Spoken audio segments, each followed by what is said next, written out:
Hello बच्चों, कैसे हैं आप लोग। आशा करता हूँ आप लोग भी ठीक ठाक होंगे। बच्चों, आज के अपने इस वीडियो में हम लोग भाषा पर पुनः चर्चा करते हुए अपने वीडियो को आगे बढ़ाएंगे।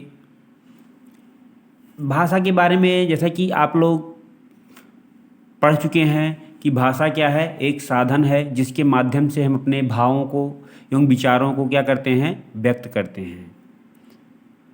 तो भाषा आपने जान लिया है। आज के जो इस वीडियो में हम आप लोग को ये बताना चाहेंगे कि जो इस समय यानी वर्तमान में भारतीय संविधान की 8वीं अनुसूची में 22 भाषाओं को इस समय मान्यता प्रदान किया गया है। तो ये जो भाषाएं हैं वो इस प्रकार से हैं, आप लोग यहाँ पर देख रहे होंगे।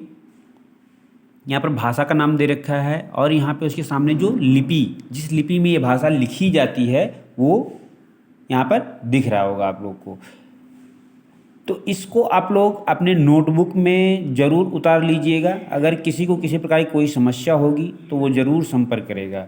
और इसके बारे में आप लोग को थोड़ा सा ये बताना चाहूँगा कि जिस समय यानी जब हमारा संविधान लागू हुआ था 1950 में, जिस समय हमारा संविधान लागू हुआ था, उस समय अगर बात करें तो हमारे संविधान में केवल 14 भाषाओं को मान्यता प्रदान किया गया था। ओनली 14 भाषाओं को मान्यता प्रदान किया गया था। बाकी बाद में 1967 में जब संविधान संशोधन हुआ उस समय एक भाषा को और जोड़ दिया गया था जिसका नाम था सिंधी, और वो देवनागरी लिपि में लिखी जाती है। देवनागरी और फारसी लिपि में लिखी जाती है। इसके बाद 1992 में 1992 में जब फिर संविधान संशोधन हुआ तो उसमें 3 और भाषाओं को जोड़ दिया गया है, कोंकणी, मणिपुरी और नेपाली। इस तरह से ये 18 भाषाएं हो गई थी उस समय। यानी 1992 में कितना भाषा हो गई थी, 18 भाषा हो चुकी थी। अब 1992 के बाद जब 2003 में संविधान संशोधन हुआ तो उसमें 4 भाषा को और जोड़ दिया गया, जिसमें बोडो, डोंगरी, मैथिली और संथाली। इस तरह से करके 4 भाषा और जोड़ दिया गया। इस प्रकार से सब मिला करके 22 भाषा बन गए हैं। तो मैं आपको केवल यहाँ पर ये दिखाना चाह रहा था कि ये जो 22 भाषाएं हैं, ये भाषाएं हैं और ये इनकी लिपियां हैं। और थोड़ा सा इसके बारे में अगर आप लोग को डीपली में बताऊं तो भारत में जो है वो 4 भाषा परिवार की भाषाएं बोली जाती हैं। 4 भाषा परिवार की भाषाएं बोली जाती हैं, जिसमें आर्य परिवार, द्रविड़ परिवार, तिब्बत और आग्नेय, ये 4 भाषा परिवार हैं। ये 4 भाषा परिवार की भाषाएं जो हैं वो भारत में बोली जाती हैं। फिर से एक बार मैं बता दे रहा हूँ, आर्य, दूसरा है द्रविड़, तीसरा है तिब्बत या उसी को बर्मी के नाम से भी जाना जाता है, और जो चौथा है वो है आग्नेय। इस तरह से 4 भाषा परिवार की भाषाएं बोली जाती हैं। अब सबसे ज़्यादा अगर बात करें तो 2 भाषा परिवार की भाषाएं प्रचलित हैं। एक तो आर्य परिवार और दूसरा द्रविड़ परिवार। एक तो आर्य परिवार और दूसरा द्रविड़ परिवार। अगर मैं बात करूं द्रविड़ परिवार की, अगर मैं आपसे बात करूं द्रविड़ परिवार की, तो द्रविड़ परिवार की जो भाषा है वो सीमित क्षेत्र में बोली जाती है। केवल 4 राज्य, अगर कहें तो 4 राज्य में ही बोली जाती है। दक्षिण भारत के 4 राज्यों में ये बोली जाती है। ये जो भाषाएं हैं इनकी, ये है तेलुगु, तमिल और कन्नड़ और मलयालम। इस तरह से ये 4 भाषाएं कौन से परिवार की हैं, द्रविड़ परिवार की हैं। तेलुगु, तमिल, कन्नड़ और मलयालम। अब अगर बात करें इनकी, ये कहाँ कहाँ बोली जाती हैं, तो जैसे तेलुगु है, तेलुगु कहाँ बोली जाती है, ये आंध्र प्रदेश और उसके बगल में भी जो तेलंगाना राज्य बना है वहाँ पे। आंध्र प्रदेश और तेलंगाना क्षेत्र में बोली जाती हैं तेलुगु भाषाएं। तमिल कहाँ बोली जाती है? तमिलनाडु में बोली जाती है। तमिल कहाँ बोली जाती है? तमिलनाडु में बोली जाती है। और अगर कन्नड़ की बात करें तो कन्नड़ कहाँ बोला जाता है? कर्नाटक में बोला जाता है। कन्नड़ कहाँ बोला जाता है? कर्नाटक में बोला जाता है। और मलयालम की अगर बात करें तो मलयालम कहाँ बोला जाता है? मलयालम कहाँ बोला जाता है? केरल में बोला जाता है। कहाँ पे? केरल में। तो इस तरह से आप इस चीज को भी समझ सकते हैं, यानी भारत में जो है ये 4 परिवार की भाषाएं बोली जाती हैं। वो 4 परिवार हैं, आर्य परिवार, द्रविड़ परिवार, तिब्बती और आग्नेय। इनके अलावा जो 2 परिवार हैं वो सबसे ज़्यादा उनकी भाषाएं बोली जाती हैं, एक तो आर्य परिवार और दूसरा जो है द्रविड़ परिवार। तो ये 4 जो राज्य हैं, दक्षिण भारत के जो ये 4 राज्य हैं, कौन कौन से? आंध्र प्रदेश, तमिलनाडु, कर्नाटक और केरल। यहाँ पर ये 4 दक्षिण भारत में ये भाषाएं बोली जाती हैं। कौन सी परिवार की बोली जाती हैं? वहाँ पर द्रविड़ परिवार की भाषाएं बोली जाती हैं। तो आपसे ऐसे प्रश्न कभी अगर इनकेस कोई पूछता है तो आपको बताने में कोई दिक्कत नहीं होगा कि तमिलनाडु में या तेलुगु भाषा कौन सी भाषा परिवार का है, तो आप बड़े आसानी से कह सकते हैं कि ये द्रविड़ परिवार की है। अब आप ये देखेंगे कि इन 4 को अगर छोड़ दिया जाए, जिसके नीचे हमने अंडरलाइन किया है, इन 4 को अगर हम छोड़ दें,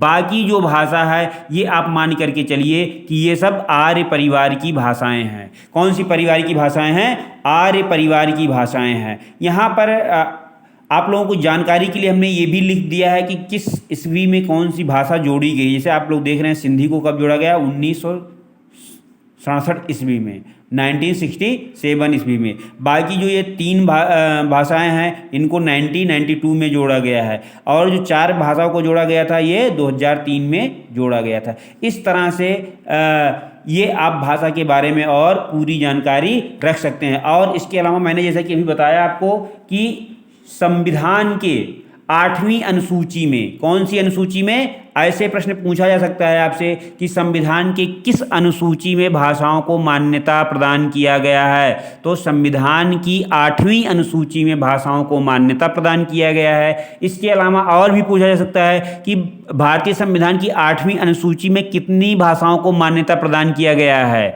तो वर्तमान समय में 8वीं अनुसूची में 22 भाषाओं को मान्यता प्रदान किया गया है। आइए हम लोग वीडियो को आगे बढ़ाते हुए देखते हैं। अब आगे अगला टॉपिक जो हमारा है वो होगा वर्ण। आगे की वीडियो में देखेंगे हम लोग वर्ण। वर्ण क्या होता है? वर्णमाला। वर्णमाला। वर्ण का अर्थ होता है अक्षर। क्या होता है? वर्ण का अर्थ होता है अक्षर। अक्षर। अक्षर का अर्थ क्या है? अब इसमें उपसर्ग लगा हुआ है। क्या लगा हुआ है? उपसर्ग लगा हुआ है। उपसर्ग आगे आपको पढ़ाया जाएगा उपसर्ग और क्या होता है और प्रत्यय क्या होता है, लेकिन थोड़ा सा यहाँ आपको समझ लीजिए। इसका जो मूल शब्द है, मूल शब्द क्या है? इसमें क्षर है। क्षर। इसमें आपको क्या कर दिया गया है? अलग से जोड़ दिया गया है। इस तरह से मिला करके ये वर्ण शब्द बन गया। क्या बन गया? अक्षर। क्या बन गया? अक्षर। अक्षर का अर्थ होता है अक्षर। क्षर मतलब होता है जो नाशवान हो। क्या हो? नाशवान। जो क्या हो जाए? या जो नष्ट हो जाए। क्या हो जाए? नष्ट हो जाए। ठीक। अब लेकिन आ लग गया, यानी आप जैसा कि आप जानते हैं आ माने क्या होता है? यानी जो नाश ना हो, जो कभी खत्म ना हो, वो ऐसा हो जाएगा। आ लग जाने का मतलब ये हो गया, या जो आ नष्ट हो, जो नष्ट ना हो। इस तरह से आप इसको समझ सकते हैं। वर्ण को अक्षर भी कहा जाता है और वर्ण भी कहा जाता है। और जो भाषा की सबसे छोटी इकाई है, भाषा की जो सबसे छोटी इकाई है वो क्या है? वर्ण है या अक्षर है। तो आइए मैं आपको और बता रहा हूं इसमें। अब वर्णमाला जो है, अक्षर आप समझ चुके हैं। अक्षर क्या है? जो आप अभी अक्षर पढ़ेंगे, आ, ई, उ, क, ख, जो भी इस तरह से आप अक्षर पढ़ेंगे, वो एक अक्षर की अगर बात करेंगे, एक वर्ण की बात करेंगे तो वो अक्षर कहा जाएगा। ठीक है, वो अलग चीज है कि अक्षर को ही जोड़ करके आगे आपको बताया जाएगा कि अक्षरों को ही जोड़ करके क्या बनाया जाता है, शब्द बनाया जाता है। कैसे बनाया जाता है वो भी आपको आगे वीडियो में बताया जाएगा। यहाँ पर आप देखिए, अब वर्णमाला, वर्णमाला क्या होता है, वर्णों के व्यवस्थित समूह को, वर्णों के व्यवस्थित समूह को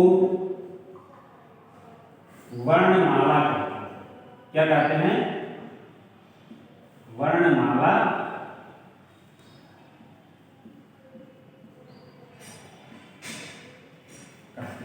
किसको कहते हैं, अगर आपसे ऐसा कहीं प्रश्न पूछा जाए कि वर्णमाला किसे कहते हैं, तो आप तुरंत उत्तर दे सकते हैं कि वर्णों के व्यवस्थित समूह को हम वर्णमाला कहते हैं। अब व्यवस्थित समूह जो यहाँ पर बता दिया गया है, यही इसका एक मेन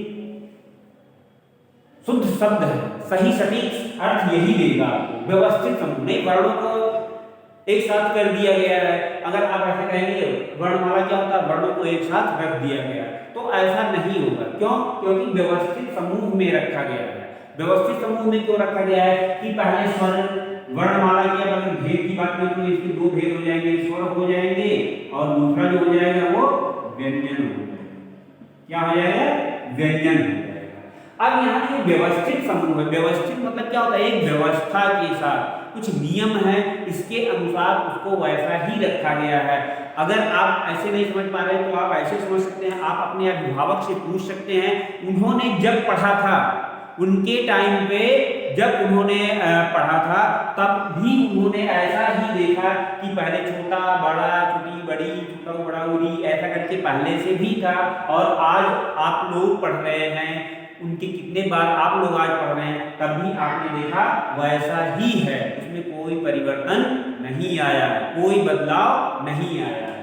तो क्यों नहीं आया है, क्योंकि वो व्यवस्था है उसकी, क्योंकि वो क्या है, उसकी व्यवस्था है, वैसे ही ये बनाया गया है व्यवस्थित समूह। जैसे आप एक माला पहनते हैं, एक आप हार पहनते हैं, तो हार को बनाने के लिए क्या किया जाता है, पुष्पहार, फूलों का हार आपने देखा होगा, उसमें कई कलर के फूल लगे होते हैं, तो वो व्यवस्थित लगा होता है। ऐसा नहीं कि कहीं किसी भी कलर का कोई सा भी फूल डाल दिया गया है, ऐसा नहीं हो सकता है। एक क्रम में, यानी 5 फूल अगर गेंदे के लगे हैं, उसके बाद एक कोई गुलाब का फूल लगा है और कुछ लगा है, तो वैसे जैसे इस साइड में होगा माला, यानी आपका कैसे बनेगा, ऐसे मान लीजिए आपका माला बनेगा, ऐसे आपका ये माला होगा, ठीक है। तो आप इस माले में क्या देखेंगे, जैसे ऐसे इधर मान लीजिए 5 फूल हमने यहाँ से लगा दिया, यहाँ तक गुलाब गेंदे का फूल लगा दिया, क्या लगा दिया, गेंदा का फूल लगा दिया, यहाँ 2 फूल गुलाब का लगा दिया, तो यहाँ भी 2 फूल गुलाब का लगा देंगे, फिर गेंदा आ रहा है तो आपने फिर यहाँ आकर के 2 फूल गुलाब का लगा दिया, फिर यहाँ भी 2 फूल गुलाब का लगा दिया,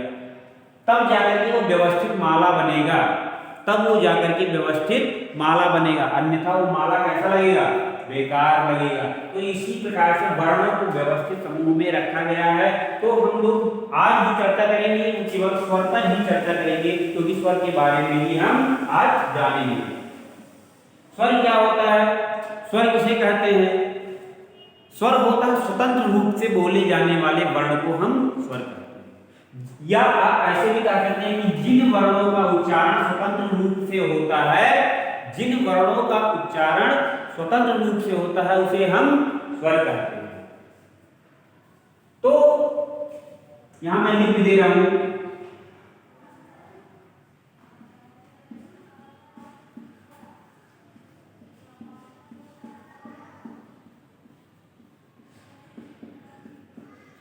स्वतंत्र रूप से उच्चरित होने वाले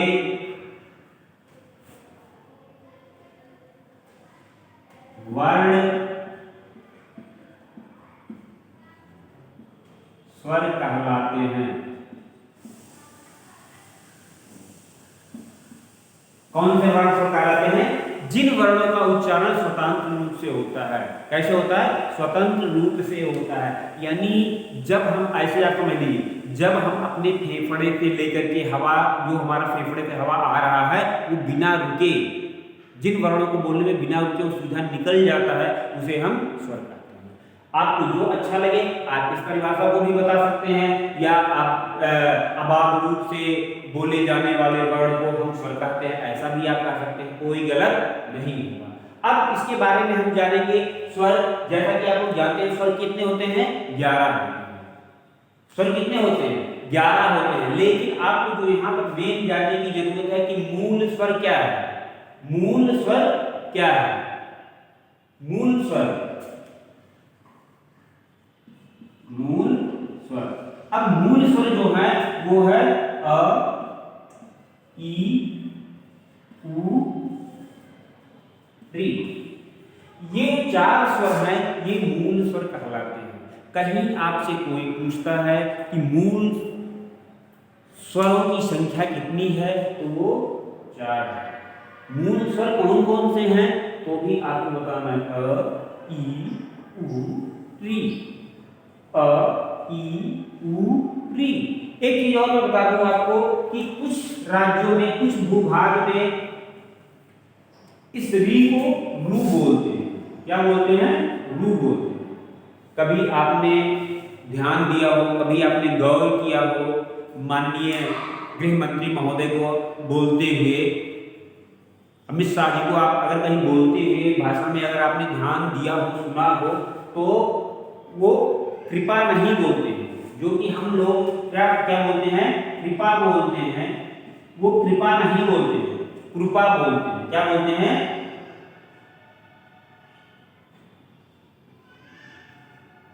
कृपा, कृपा बोलते हैं। तो इस तरह से तो हम यह कह सकते हैं कि गुजरात, महाराष्ट्र, इन सब जगहों पे री को रू बोलते हैं। ये भी आप जानकारी के लिए रख लीजिए। और एक चीज और मैं री के बारे में आपको बताना चाहूंगा कि ये इससे जो बनने वाले शब्द हैं, इस री से जो बनने वाले शब्द हैं, वो शब्द संस्कृत भाषा के होंगे। फिर से मैं बता दे रहा हूं कि इस री से बनने वाले जो शब्द हैं वो संस्कृत भाषा के शब्द होंगे। इसीलिए कभी अगर आपको तत्सम तत्व को पहचानने का ऐसा कहीं अगर आता है, कहीं अवसर मिलता है, तो अगर इस री से बना हुआ शब्द है तो आप बड़े आसानी से उसको समझ जाएंगे कि ये तत्सम शब्द है। क्या है, तत्सम शब्द है। क्यों, क्योंकि हिंदी में री को लिखने के लिए अलग से रावत छोटी की मात्रा लगा करके लिख दिया जाता है। हिंदी में री लिखने के लिए रावत छोटी की मात्रा लगा करके लिख दिया जाता है। इसीलिए हिंदी का री जो होगा वो इस तरह से होगा और संस्कृत का जो री होगा वो इस तरह से होगा। आइए और देखते हैं और जानते हैं। मैंने बताया कि ये मूल स्वर है। क्या है, मूल स्वर है। मूल स्वर मतलब बाकी जो स्वर हैं, बाकी जो अन्य स्वर हैं वो इन्हीं स्वरों की सहायता से मिलकर के बने हुए हैं। इसके अलावा मैं फिर से एक बार आपको बता दे रहा हूं, दोबारा बता दे रहा हूं कि इन चारों स्वरों के अलावा और जो स्वर हैं वो इन स्वरों के ही सहायता से बने हुए हैं। कैसे बने हैं आइए मैं आपको दिखा दे रहा हूं, बता दे रहा हूं। आ में आ से मिल गया, आ किससे मिला, आ से मिला तो ये क्या मिल गया, बड़ा आ हो गया। ई से मिल गया तो क्या हो गया, बड़ी ई हो गया। ऊ से मिला तो क्या हो जाएगा, बड़ा ऊ हो गया। ये सेम सवर्ण से मिलने पे ये अपने दीर्घ में बदल गए। यहां तक आप समझ गए होंगे। आगे आगे क्या हुआ है कि आ या ये वाला आ, ये दोनों मिल गए हैं ई से, चाहे छोटी ई से चाहे बड़ी ई से। तो ये आ ई का क्या हो गया है, आ ई मिलकर के क्या बना दिए हैं, ये बना दिए हैं। छोटा आ या बड़ा आ चाहे छोटी ई के साथ मिले चाहे बड़ी ई के साथ मिले तो क्या बन गया है, ए बन गया है। इसको अगर आप यहां समझ लेंगे तो आगे आप जब संधि पढ़ेंगे, आगे आप जब संधि पढ़ेंगे तो ये आपको आसानी हो जाएगी वहां पर चीजों को समझने में। जब भी आपको संधि पढ़ने का अवसर मिलेगा तो वहां ये चीज आपको समझ में आएगा कि हाँ अगर ए बना है तो ये कैसे बना है, किस किस के मेल से ये बना है, तो ये चीजें आपको वहां पर भी काम देंगी। तो छोटा आ या बड़ा आ के साथ छोटी या बड़ी की मिल जाए तो क्या बन गया, ए बन गया। अब इन्हीं के साथ आ ए के साथ अगर मिल रहा है तो क्या बन जाएगा, क्या बन जाएगा, आय बन जाएगा। ऐसे ही अगर आ के साथ अगर ऊ मिल रहा है या बड़ा ऊ मिल रहा है तो दोनों मिलकर के क्या बन जाएंगे, वो बन जाएंगे। क्या बन जाएंगे, वो। आ के साथ छोटा आ या बड़ा आ के साथ अगर छोटा ऊ या बड़ा ऊ मिल रहा है तो ओ बन जाएगा। इसी प्रकार अब चाहे छोटा आ या बड़ा आ अगर ओ से मिल रहा है, किससे मिल रहा है, ये दोनों अगर इससे मिल रहे हैं तो क्या बन जाएंगे, आओ बन जाएंगे। क्या बन जाएगा, आओ बन जाएगा। तो आप देखिए अब कितने स्वर हो गए, 1 2 3 4 5 6 7 8 9 10 11 टोटल स्वर आपके यानी बन चुके हैं। आपने देखा कि सारे स्वर आपके यानी स्वरों की संख्या जो होती है वो कितनी होती है,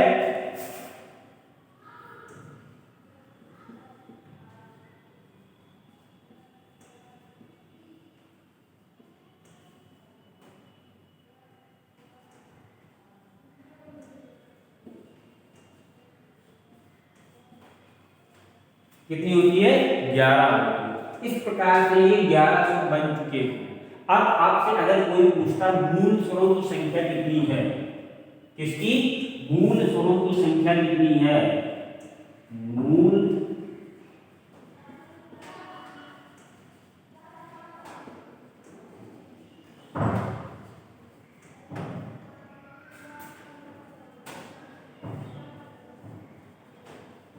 तो आपका उत्तर जो हो जाएगा वो हो जाएगा कितना, 4। मूल स्वरों की संख्या कितनी है, 4। आशा करता हूं कि आपको समझ में आ गया। अब इसके अलावा भी अगर हम बात करें, आपने मूल स्वर समझ लिया है, यही आपको मेन यहाँ पर समझना था, इसीलिए हमने इसको इस टॉपिक को इसमें जो रखा था इसी के लिए रखा था कि जिससे आप इस चीज को समझ जाए। मेन हमारा जो उद्देश्य था इसको समझना। बाकी आप जानते हैं कि स्वर मात्रा के आधार पर, अगर उच्चारण समय के आधार पर कहें तो 2 प्रकार के होते हैं। हिंदी में 2 प्रकार के होते हैं, लेकिन संस्कृत में जो होते हैं वो 3 प्रकार के होते हैं। हिंदी में 2 प्रकार के होते हैं, अगर हम बात करें संस्कृत में तो संस्कृत में 3 प्रकार के होते हैं। वो कौन कौन से हैं, आइए देखते हैं।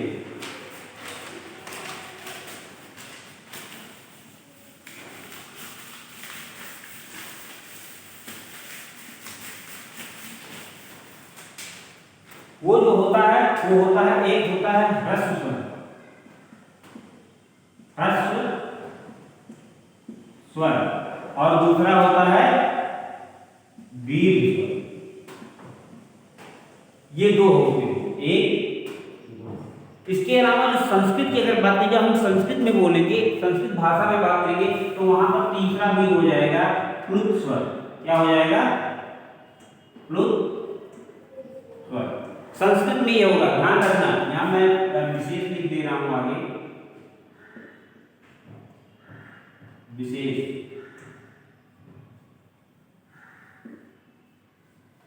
केवल संस्कृत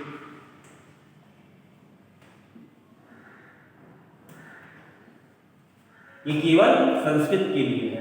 अब ह्रस्व स्वर क्या होता है, जिनको बोलने में कम समय लगता है, जिनको बोलने में कम समय लगता है उसे हम ह्रस्व स्वर कहते हैं। आप लिख सकते हैं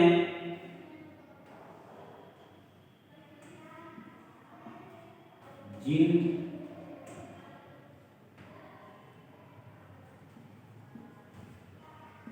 स्वर वर्णों को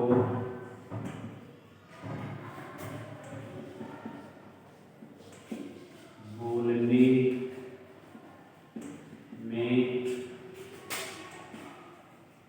एक मात्रा का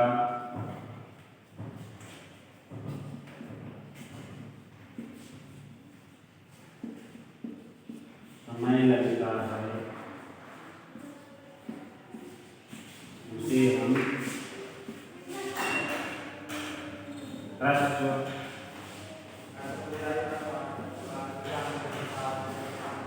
कहते हैं। इसको कहते हैं जिन स्वर वर्णों को बोलने में एक मात्रा का समय लगता है, यानी इसको बोलने में कम समय लगता है। अब एग्जाम्पल क्या क्या है इसके, जैसे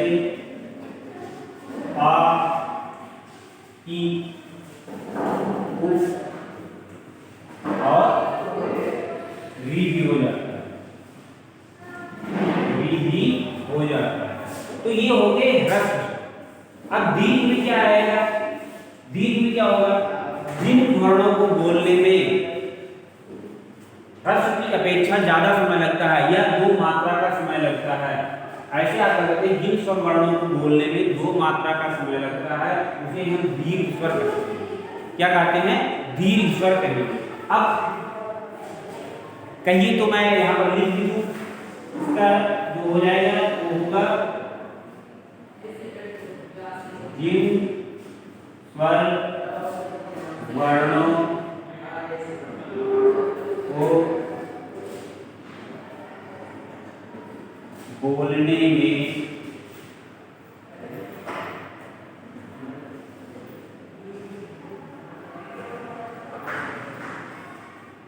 एक मात्रा से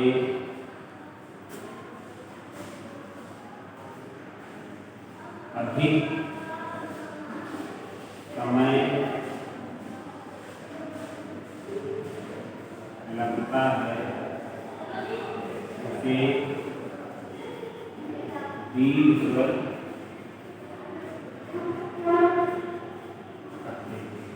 इसे कहते हैं जिन स्वर वर्णों को बोलने में एक से अधिक मात्रा का समय लगता है, यानी दो मात्रा का समय लगता है। अब वो कौन कौन से हैं? वो स्वर कौन कौन से हैं? तो वो हो गए बड़ा आ, बड़ी ई, बड़ा ऊ और ए, ऐ, ओ और आओ। इस तरह से आप लोगों ने एक चीज ध्यान दिया होगा कि आ से लेकर के अ तक आ गया, लेकिन दो वर्ण नहीं आए। जो आप लोग अक्सर देखते होंगे, अपनी किताब में देखते हैं, वो स्वर है अंग और अह।